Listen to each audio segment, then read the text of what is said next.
Halo pemirsa, apa kabar? Senang sekali kami berdua bisa menemani Anda kembali di akhir pekan ini.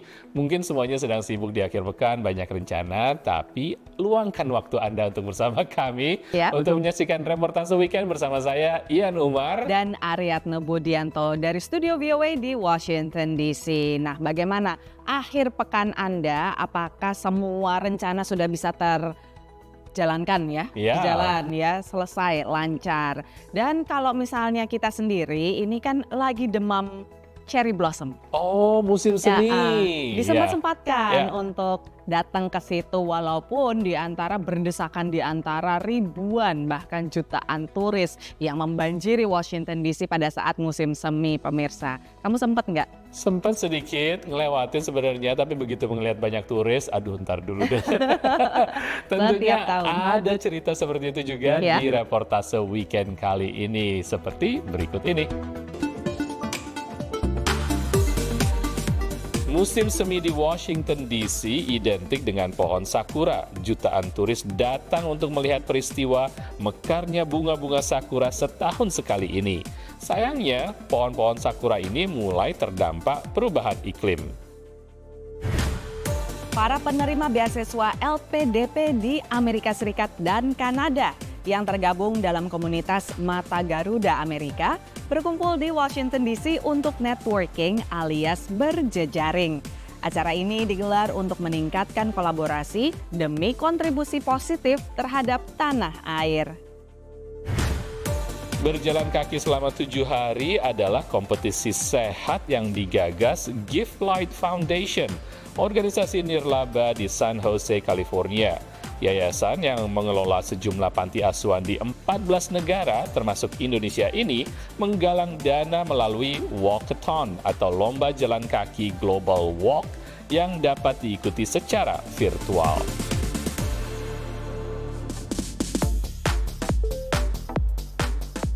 Pemirsa, masa pertengahan tahun seperti ini, sebenarnya di awal-awal dari pertengahan tahun adalah masa-masa kritis bagi Anda yang ingin melanjutkan kuliah S1, S2, ataupun juga S3. Karena ini melihat universitas mana yang sudah terima saya, ataupun juga program apa yang cocok dengan saya. Selain itu, juga banyak sekali tawaran untuk program beasiswa. Contohnya di Indonesia, program beasiswa terbesar adalah LPDP. Dan alumni-alumni dari LPDP ini tersebar di seluruh dunia, termasuk di Amerika dan juga di Kanada ya. Betul. Nah, para peserta LPDP ini yang tergabung dalam Mata Garuda Amerika, mereka berkumpul di Washington DC untuk networking atau istilahnya berjejaring ya, Ian. Nah, mereka mencari sebuah cara berkolaborasi untuk bisa berkontribusi secara positif terhadap Indonesia.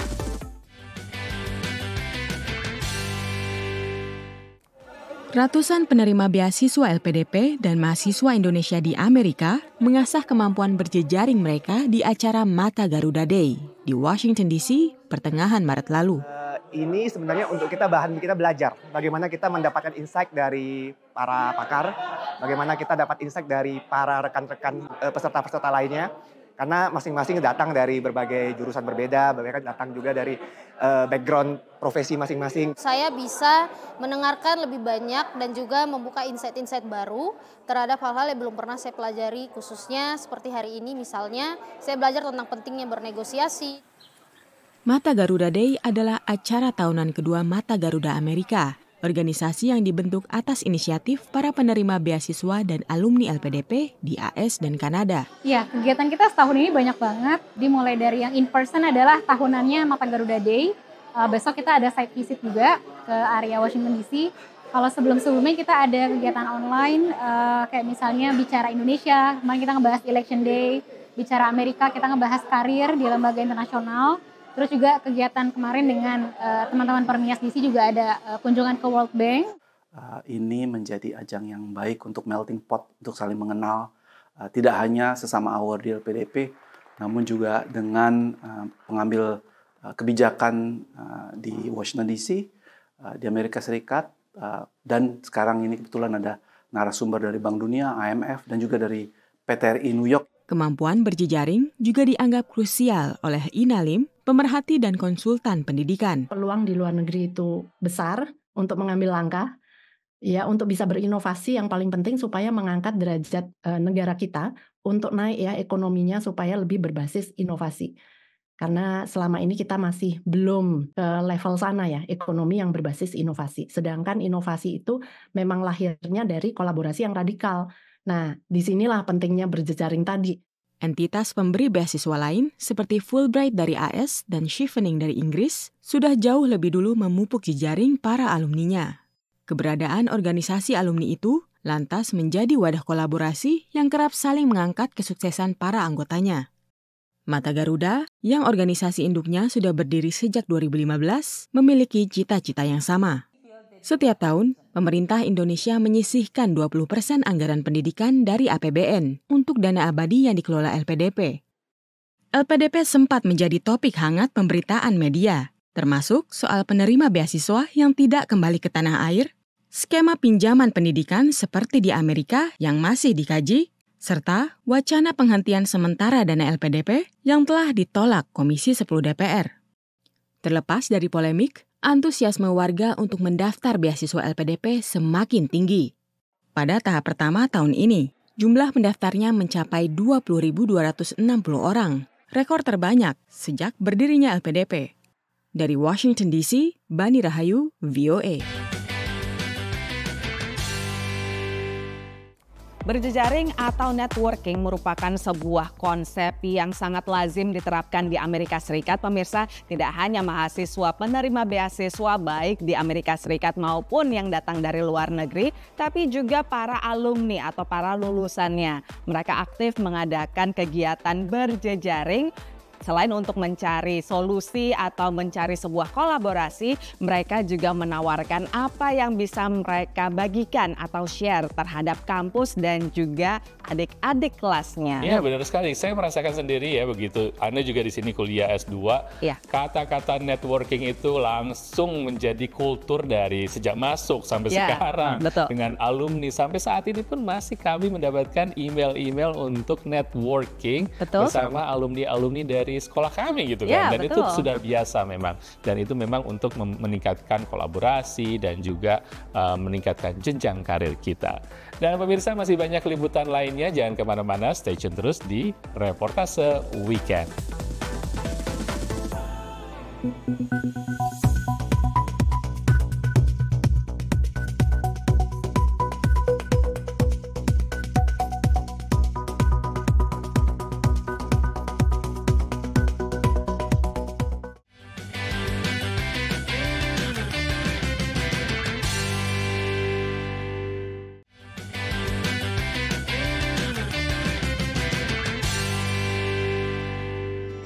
Pemirsa, Anda masih menyaksikan Reportase Weekend dari studio VOA di Washington DC. Pemirsa, musim semi di Washington DC identik dengan melihat mekarnya bunga sakura atau bahasa Inggrisnya cherry blossoms. Pemirsa, ada sekitar 9.000-an pohon sakura di Washington DC dan banyak diantaranya didatangkan oleh pemerintah Jepang pada tahun 1940-an. Dan ini menjadi sebuah atraksi yang utama ya di kota ini. Jadi identitas banget ini untuk Washington DC. Setiap musim semi Cherry Blossom ini menjadi Cherry Blossom Festival karena bersemi dan berkembang dan berbunga-bunga di wilayah sekitar Washington DC, terutama di sekitar monumen dan juga Taman Nasional. Namun sayangnya sejumlah bunga sakura ini mulai terdampak dari perubahan iklim.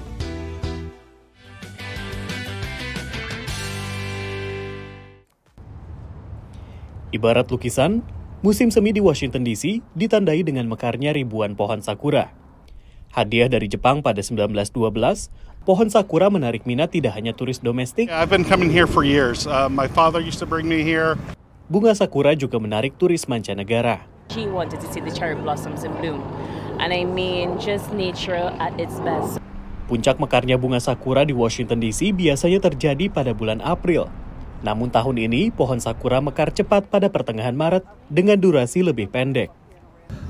Ran through that in only 15 days this year. Normally it takes about 26 days. Perubahan iklim tak hanya mengganggu siklus mekar pohon sakura, tapi juga berdampak pada naiknya permukaan air di kawasan Tidal Basin. Di sini, pohon-pohon kadang terendam air beberapa sentimeter. places that 10 years ago might flood once a month, every other month, something like that, we are now seeing on a weekly, if not daily basis. Untuk mencegah kondisi lebih parah, Dinas Pertamanan Nasional berencana membangun dan memperbaiki tanggul di Tidal Basin. Sekitar 300 pohon di lokasi ini termasuk 150-an pohon sakura akan ditebang. Salah satunya adalah pohon sakura pendek ini, Stumpy, yang jadi populer ketika pandemi karena dianggap jadi simbol resiliensi warga Washington. He is unfortunately among the 140 cherry trees that have to come down for the seawall reconstruction.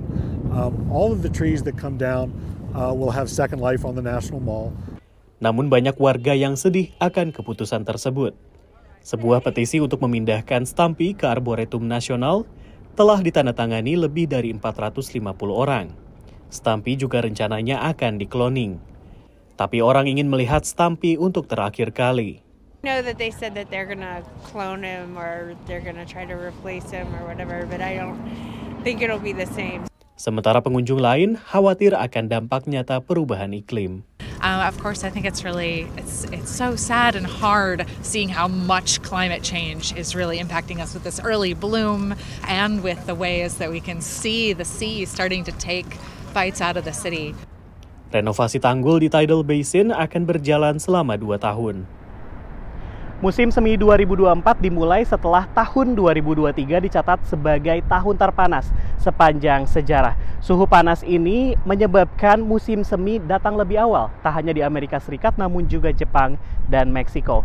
Badan Kelautan dan Atmosfer Amerika Serikat memperkirakan ada 22% kemungkinan bahwa tahun ini bahkan akan lebih panas dari tahun lalu. Dari Washington DC, saya Ritu Osikal dan tim VOA.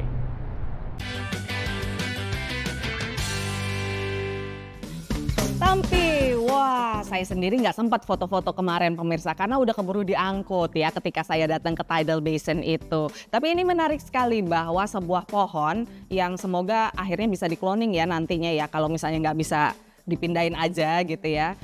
Ini jadi sebuah selebriti ya, jadi apa kayak semacam ikon baru Washington DC. Benar, banyak sekali yang ingin berfoto ya seperti seorang selebriti, tapi selebriti tidak terbatas sebagai orang, tapi juga pohon bisa jadi selebriti. Ngomong-ngomong soal selebriti, ini waktunya buat kita untuk update dengan VOA Entertainment Update.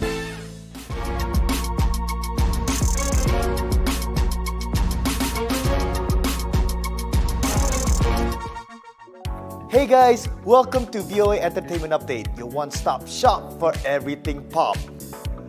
Wah, alhamdulillah di tengah bulan Ramadan menyambut Idul Fitri, grup Nita tadi merilis sebuah single yang pas buat liburan Lebaran.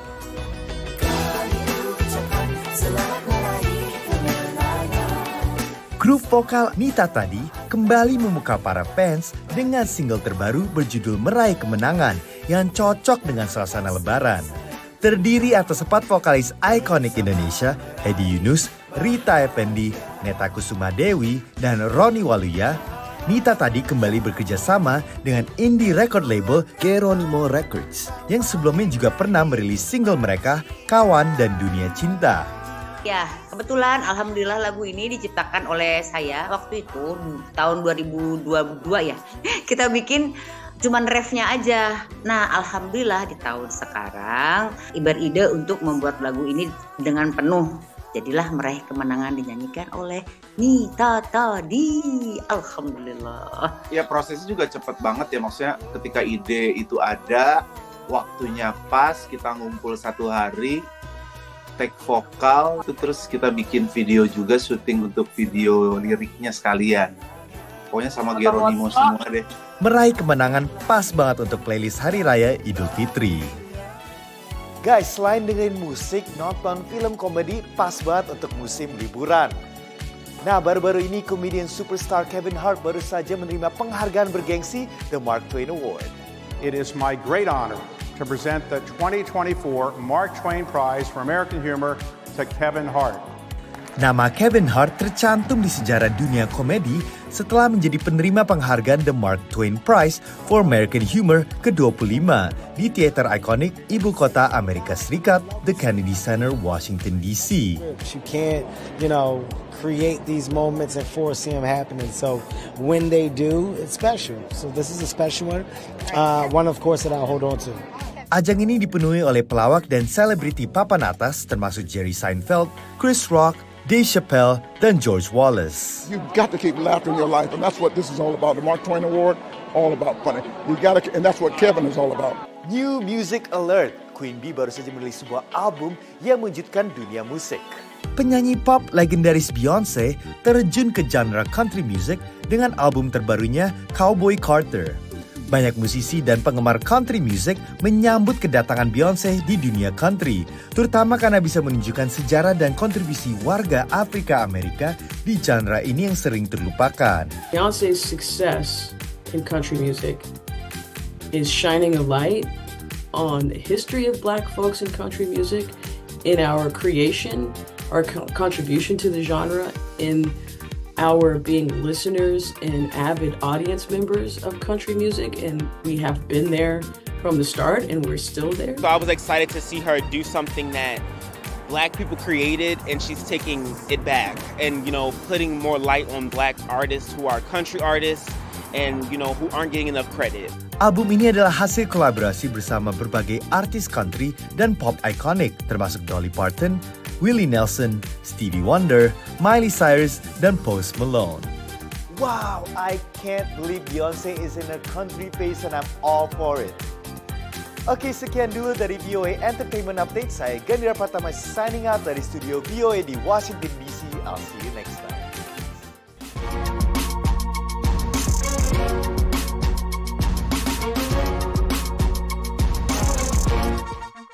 Terima kasih Gandhira dari update-nya di dunia entertainment, dan tadi juga dari musisi Indonesia dan juga musisi internasional termasuk juga Beyonce dari albumnya yang sudah ditunggu-tunggu ya. Betul, ini nggak disangka-sangka ya bahwa dia akhirnya merambah genre country ya. Saya sebagai yang dulunya sering denger musik country, sempat tinggal di Texas, jadi semuanya musik country. Ini sangat kaget tapi juga menyambut seneng sih sebetulnya bahwa ada sosok seperti Beyonce sekarang yang ada di musik country. Oke pemirsa, sekarang kita istirahat lagi tapi jangan kemana-mana. Reportase Weekend akan segera kembali setelah yang satu ini.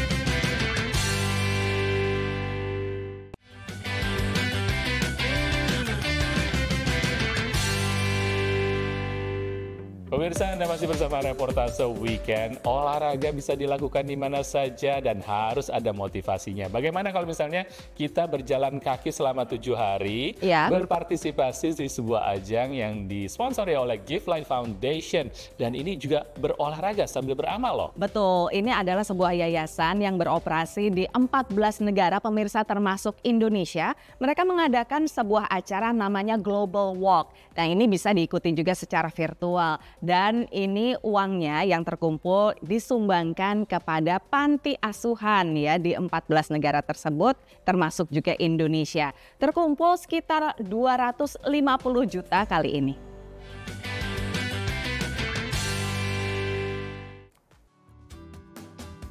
Last time we won the challenge and then we got the money and then we donate that money. So I think it's really important. Rina Morrissey, diaspora Indonesia di Severna Park, Maryland, memang selalu terpacu untuk memenangkan lomba jalan atau walkathon yang diadakan Give Light Foundation, organisasi nirlaba di San Jose, California. Pelari maraton yang sudah 3 kali mengikuti lomba tahunan ini bergabung dengan 4 para pelari Indonesia lain dari negara bagian Texas dan California. Idenya sangat bagus sekali ya, selain untuk kesehatan juga untuk berbagi untuk kebaikan. It's like motivate people to go out there and just walk You don't have to run, you're just being active. Give Light Foundation, penyelenggara acara ini, mengelola panti asuhan di 14 negara termasuk Indonesia.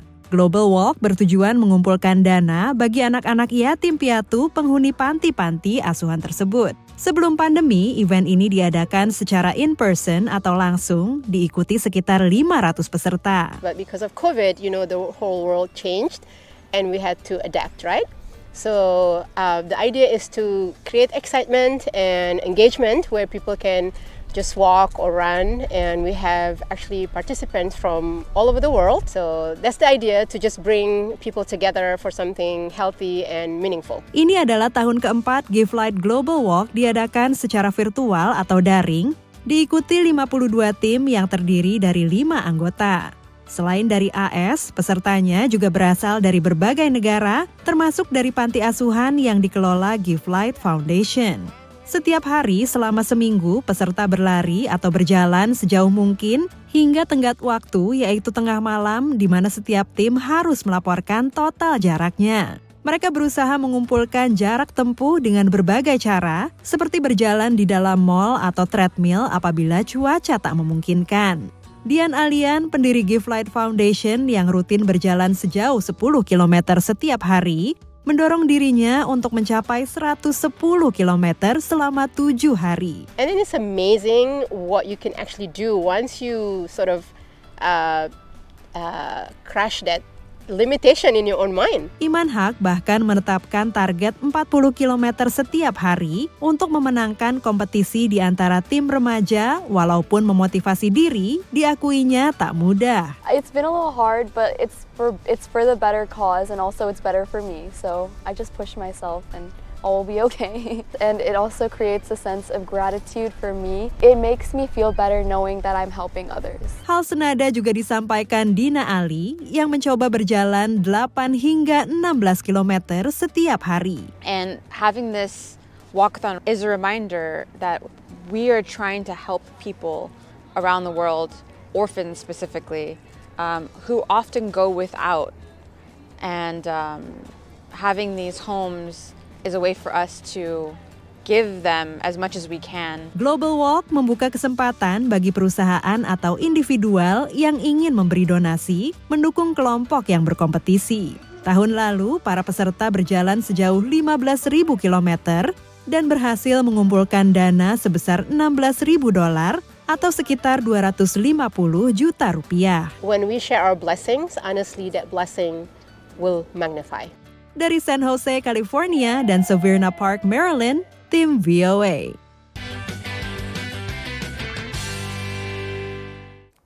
Ya pemirsa, acara seperti tadi mengingatkan kita bahwa ketika kita berolahraga itu sebisa mungkin kita tidak hanya bermanfaat untuk diri sendiri tapi juga untuk komunitas. Seperti yang dilakukan oleh Give Light Foundation tadi ya. Ya, konsepnya menarik sekali, berolahraga dan juga punya motivasi untuk beramal. Pemirsa, demikian reportase weekend kali ini. Kita telah menemani Anda selama 30 menit, namun kita harus pamit dulu. Saya Ian Umar dan Aryatna Budianto. Tidak lupa mengajak Anda untuk berpartisipasi di media sosial kami dengan handle VOA Indonesia. Sampai ketemu lagi minggu depan pemirsa. Bye.